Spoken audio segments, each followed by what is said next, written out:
My name's Sally B, and my story begins on a lovely, sunny, happy day spent at a child's birthday party, talking to my friends and my husband Doan, laughing and watching the children play. One moment everything was just as it should be, but within one breath my whole life turned upside down, never to be the same again. We were sitting around a table chatting when I suddenly began to feel extremely poorly. I handed my 9-month baby girl to a friend and ran to the toilet. I had a feeling of impending doom, as if a big black cloud was looming over me, making every breath more meaningful. I understood immediately that something very serious was happening to me, and it was beyond my control. I collapsed on the floor and felt like my chest was being crushed, and I struggled to breathe. I felt sick and hot and sweaty. The pain I was enduring was so much worse than giving birth to any of my 3 babies. I managed to get back to my friends, and chaos quickly ensued all around. An ambulance was called, and while we waited, my kind friends tried in vain to help me, bringing me ice, water, and a bag to breathe into. All I wanted at that moment was to stare into my husband's eyes, because I needed him to be with me and to understand what I was saying to him.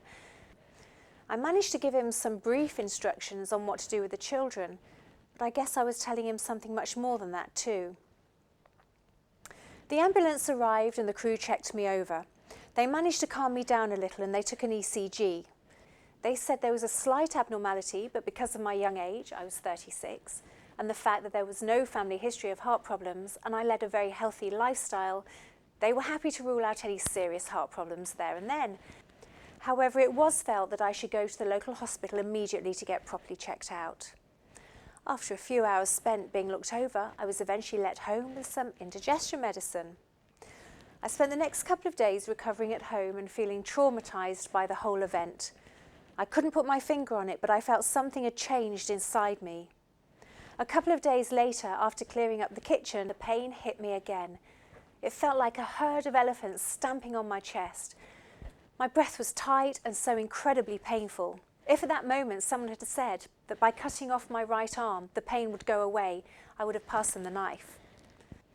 My husband called for an ambulance again, and events at the hospital this time started to unravel like a really bad soap opera. It started with pure panic. I felt I wasn't being taken seriously, and I was left alone in my cubicle suffering in agony. I couldn't call anyone to come and help me because the pain literally took my breath away. I thought I might die alone in that cubicle and not be found for hours. Eventually, one student nurse looked at my ECG and her jaw dropped. Suddenly, I was no longer alone. The room was buzzing with people all around me. At one point, I had 3 cardiologists looking at my heart trace chart, saying that it was telling them I was having a heart attack, but they didn't believe it because of my age and lifestyle. I was told by the cardiologist the next morning that my blood test showed that I had indeed suffered a very serious heart attack. I felt numb with disbelief, but relieved that I'd survived. I got really cross with the doctor for talking such rubbish. I just wanted to go home. Unfortunately, that was not going to happen for quite a while. Throughout the day, I started to suffer more chest pains. I could feel myself sinking lower and lower, and I kept being moved from one bed to another, closer and closer to the cardiac care unit. I needed to be monitored constantly, and my heart rhythm was doing some quite amazing acrobatics. A nurse was sent to take a scan of my heart, and I suppose it's down to my natural optimism that I still expected her to say, "Oh, everything's fine, probably something dodgy you've eaten," but her expression was grave. She has since told me that she was shocked. It was the most excessive damage she's seen on anyone so young.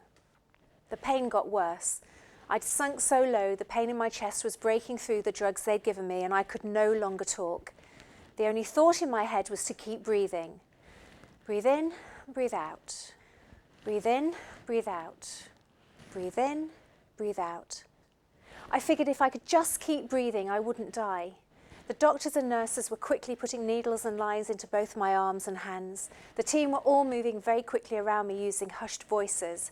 I managed to whisper to one of the nurses as she crouched at my bedside and held my hand. She held a look of great pity. I asked if I was going to die now, and she swallowed hard before saying, "Not now." But she gave her colleague a look. She was a lovely, gentle nurse, but no good at telling lies. The team managed to stabilise me enough to move me to another hospital where they said I would get fixed up. They expected that I must have a blockage somewhere in my heart that was causing the heart attack and had arranged for me to have an angiogram. By this point, I was relatively relaxed, partly due to the drugs I'd been given, but also partly because of what was happening to my body.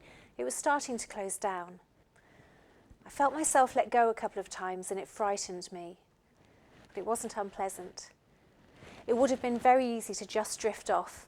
I knew my situation was very bad, and the thing that surprised me was how calm I was by then. Then the surgeon started his procedure, putting a small incision in my groin. I felt the blood trickle over my leg.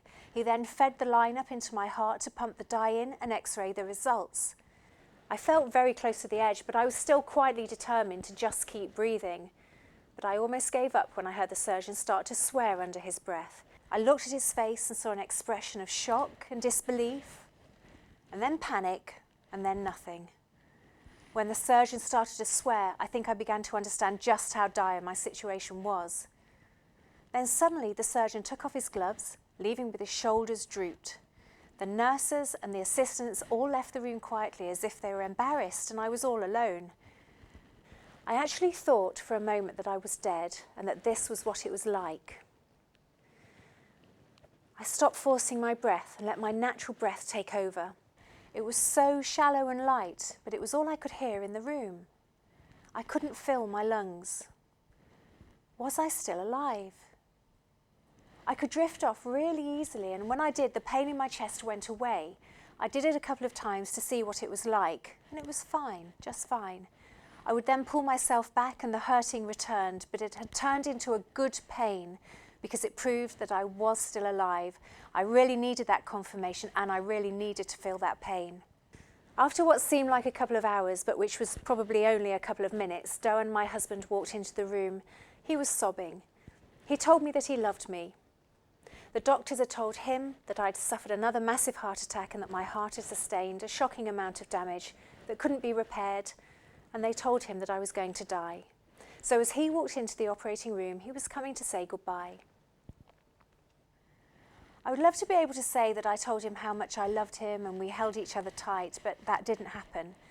Since I'd just discovered that I was still alive and I'd allowed myself to think for a second about my little ones at home, I was filled with an all-consuming need and desire and passion not to let myself die. I can't put into words how strong this feeling was. It was this surge of emotion that literally saved my life. It must have been all about the people that I love. It was instinctive, and I decided there and then that I would never, ever give up breathing.